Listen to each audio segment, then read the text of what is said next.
Purpose is the gentlelady from Florida rise. Good afternoon, Madam Chair. I rise to strike the last word. The gentlelady is recognized for 5 minutes.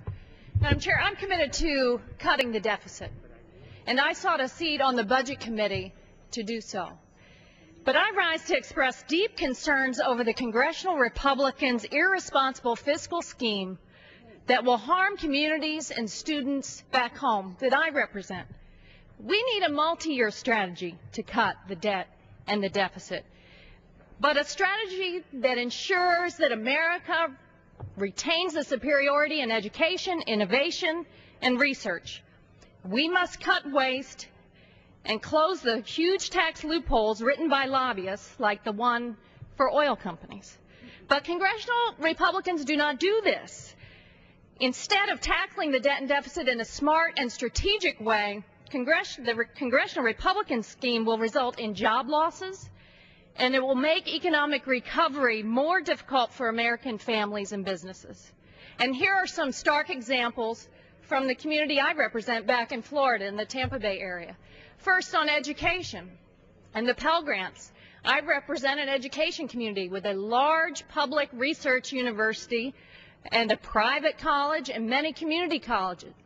When the Republicans propose cutting the Pell Grant and support to students, this harms our ability to maintain superiority in education when we're competing with countries all across the globe. You know that over 9 million students and families rely on the Pell Grant every year in America, and we've worked very hard through the economic recovery to help those students maintain that same level of Pell Grant. So don't take us backwards. You shouldn't be taking us backwards. Do you know what it's like for a hardworking family to pay tuition right now? Is tuition going down? Is tuition being cut? Books being cut? No. So let's not turn our backs on our students and families at this time. Same thing for Head Start. In Tampa and Hillsborough County, we have an award-winning Head Start initiative. And the evidence that Head Start gives students a boost in life is very well known.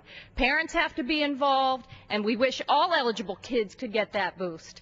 Even now, before the Congressional Republican cuts, we have 2,400 families on the waiting list and 1,000 infants and toddlers on the early start list. The Republican cuts, again, take us backwards. I hear from back home that 452 families will be told that there's no room for their child. They will also lay off 123 teachers just in my home county alone, because in the state of Florida, they predict that they'll have to lay off almost 2,000 teachers under your cuts. Schools and students, the Republicans again are off base in cutting my local schools, particularly the Title I schools that serve kids that need a little extra attention. We estimate that Republicans will be eliminating 20 to 30 jobs in my home district that serve students that need that achievement gap boost. You are harming the high poverty middle and high school students also in the county across the bay that recently was able to expand beyond elementary schools.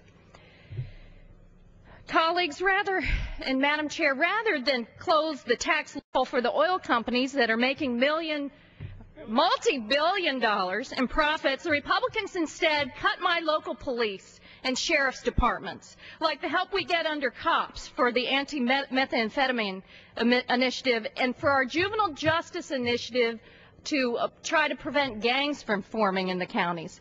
These initiatives have received national awards from the Attorney General, and it would be a real shame if we had to turn these back. Also in my home county, we rely on some very robust ports in the Tampa Bay area as our economic engines. You're going to cut that economic engine, the support to dredge the canals and the ports so the ships can come in, and we rely on those for jobs. You also are going to cut the National Oceanic and Atmospheric Administration. Now, after the Gulf of Mexico suffered the economic hit under the BP oil blowout, our coastal communities were hurt badly. The tourism industry, the seafood industry, and our wildlife habitats suffered significant damage. So coming from Florida, when you all say that you're going to turn your backs on our ability to monitor our oceans, that's very harmful, because clean oceans and clean beaches mean a healthy economy. Certainly closing the oil company tax loophole would be a wiser course of action. And we all know how how harsh it's been under the Great Recession with foreclosures. It has hit us especially hard. So hard that a local expert told me yesterday that the Republican budget cuts, to the magnitude being considered, would greatly and immediately increase homelessness, place more than 1,000 families at risk, and seniors on the street. Vote no on this unwise Gentlelady's time's CR. expired.